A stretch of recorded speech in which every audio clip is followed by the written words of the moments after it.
So, news coming through that WWE have made releases. So, the list that I've got in front of me is Mustafa Ali, Rick Boogs, Aliyah, Top Dollar. There seems to be some confusion around Tegan Nox.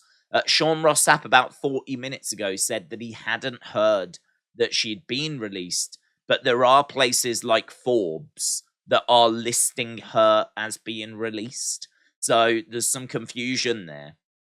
Emma, Riddick Moss, Elias, Shelton Benjamin, and Dolph Ziggler.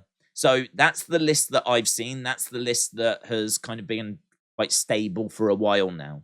There is some other news that we will get to, but obviously this is the most important news. We had 100 people released backstage, like behind the scenes, a few days ago. People in like the finance department, the marketing department.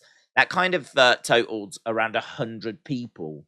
Now we've got a few like talents that have been released. I can't say it's the biggest surprise. We did wonder if Endeavor would have a look at like the budget for the talent, and certainly it seems like this is where that has come from. They've looked at the budget and decided that a few little cuts can be made. Certainly in the case of Mustafa Ali, a lot of people will say that he wanted out anyway. He'd been quite vocal about wanting out of his contract, and WWE wouldn't let him leave. I still think that's really unfortunate, because I think the only reason that Mustafa Ali wanted out was because he wasn't being used very well. Like, he was constantly just being used for like little feuds, little moments, and that was it. There was no real sustained push. There was no real sustained momentum. We weren't really building him to anything. He was just a bit part player who in recent times has found himself down in NXT, kind of around the mid-card title. So, yeah, this was something that I can't say I'm massively surprised at. I think if you're going to cut people that have already said they want out, that would make sense. But it is still a shame, because, as we said, we always could have done more with him. And I think then he would have stayed. The next one really surprises me. I can't really get my head around this. This is Rick Boogs. I really liked and rated Rick Boogs. He's got a good size. He's got a great personality. He's someone that we just didn't really ever invest in, apart from having him play Nakamura down to the ring, which I was personally not the biggest fan of. Then we started to try and invest in him as a solo star, and we really didn't do a great deal there. You know, there was just a few bits that we saw him. I think they struggled to figure out how to use him, to be honest. I don't think creative really could find much for him. And we never got to see him wrestle a great deal. And maybe there were some limitations there. But from a looks point of view, from a personality point of view, promo-wise, I thought he was pretty fun as well. He ticked a lot of boxes. This is one I'm quite surprised at. How WWE just don't feel like they can get anything out of this guy is a real surprise to me. But obviously there's been some injuries there. Maybe those injuries have kind of added to things. Maybe there's some limitations in ring as well. I wish him all the best. As I said, I had high hopes for Rick Boogs. I really did. Then we've got Aliyah, and Aliyah is another interesting name because I remember her being on Breaking Ground. I mean, I believe she's been in the system going all the way back to like 2015, and maybe even beyond that. Even though you might not have seen a lot of Aliyah, she has been in the system, as we said, a long time. And so for her now to find herself being released, I think is very disappointing. I thought she was pretty fun with Raquel in a tag team. So for her to now just find herself outside of WWE, I would imagine is quite scary. And so for her, I hope that AEW or Impact or Women of Wrestling, I hope someone comes in, gives her a job, because she's worked hard, really hard. Then we've got Top Dollar. Now, Top Dollar's interesting because I personally didn't think he was working in Hit Row. This would suggest that WWE sort of feel the same. I didn't want him to lose his job, though. I would have just found something else for him. But WWE have decided that he's going to be the only member of Hit Row that they're going to release. So Top Dollar obviously botched just before Christmas. Michael Cole having great fun for a long time, kind of reminding people that Top Dollar couldn't quite get over the top rope. Kind of felt like that. I don't know. It kind of felt like that was either going to be the start of a story, or it was just workplace bullying. I don't know.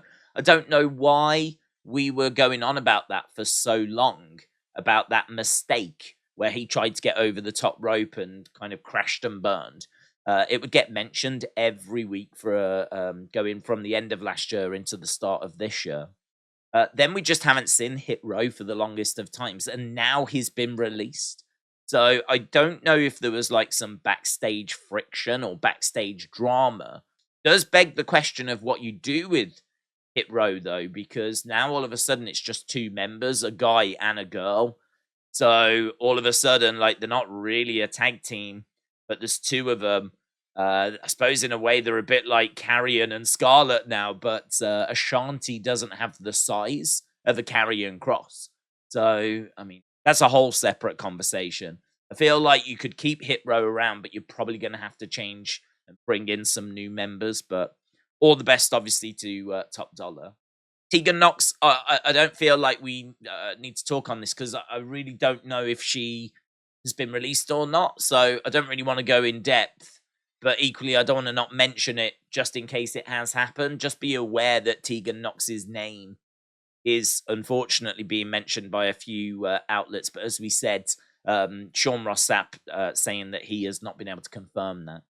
Emma, really disappointing. She was like a pioneer when it came to like this new wave of women's wrestling.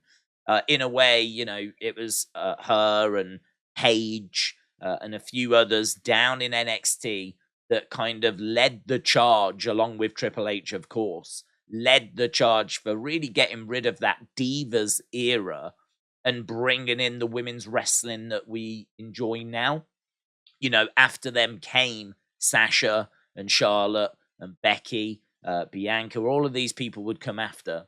But it was the work that was happening down in NXT that really then started to pave the way. So it was great to see Emma return. It was a real shame that they couldn't find more for her to do.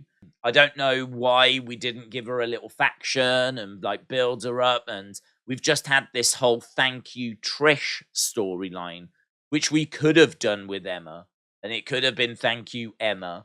And actually, she has kind of leaned into that sort of gimmick in the past. So I don't know. It's a real shame we just couldn't find more. Riddick Moss, you know, great size. He was someone that I think had potential. I was always a bit surprised that we didn't do more with him down in NXT, if I'm going to be honest. But he's definitely someone that I think showed potential, had a decent look, had a good size, had a good physique. His relationship with Emma as well, like that allowed them to kind of try a few things. We saw like an Emma, Riddick Moss, Carrion, Scarlett kind of situation. Maybe we could have done a little bit more with that, but unfortunately it seems like it was the end of the road for both of those.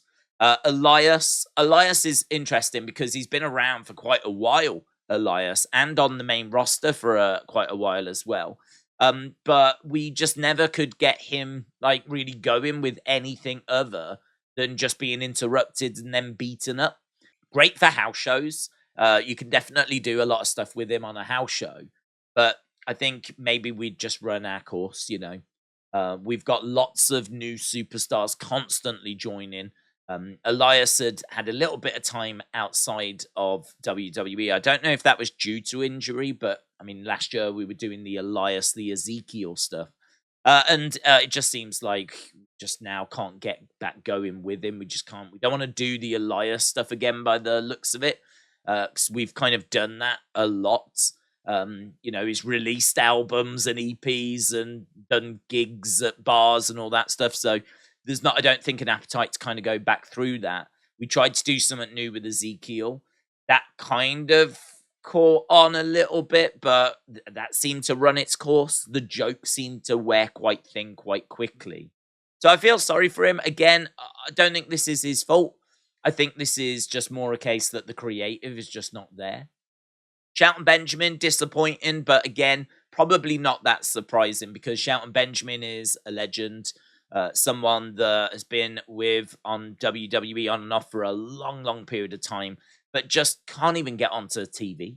We just really struggle to get a legend of that magnitude onto TV.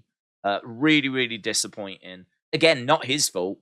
They just needed him to put others over, and that's how they used him, and I think it's run its course. And then the final name that we've got here is Dolph Ziggler.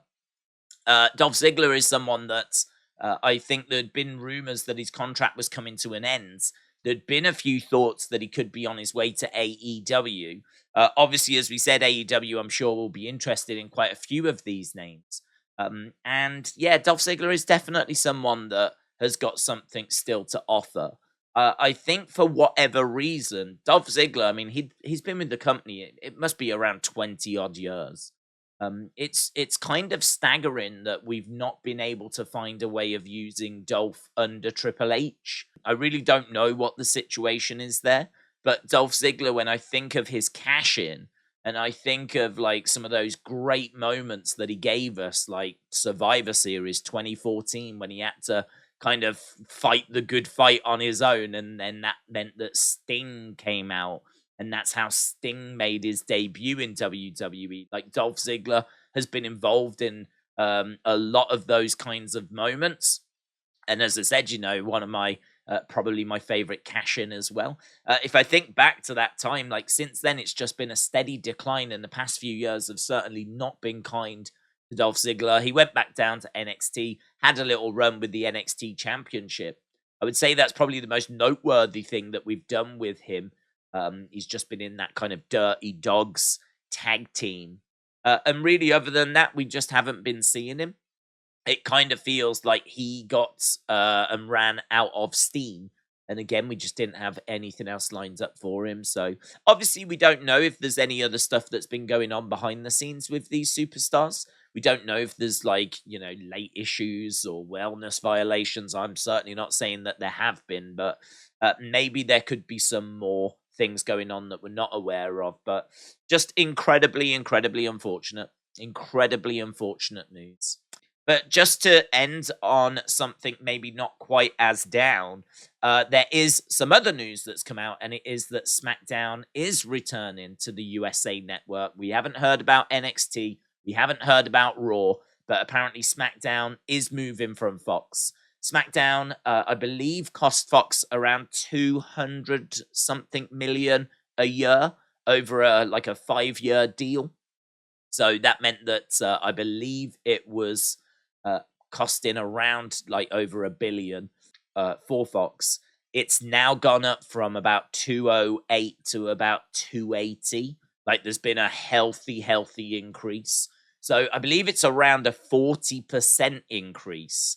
So it's gone up quite a bit. It's costing USA Network quite a bit, but not as much as some were projecting that it was going to cost a new station or platform. So again, good, but maybe not quite the number WWE were looking for. But they'll still be pleased with that healthy increase for SmackDown.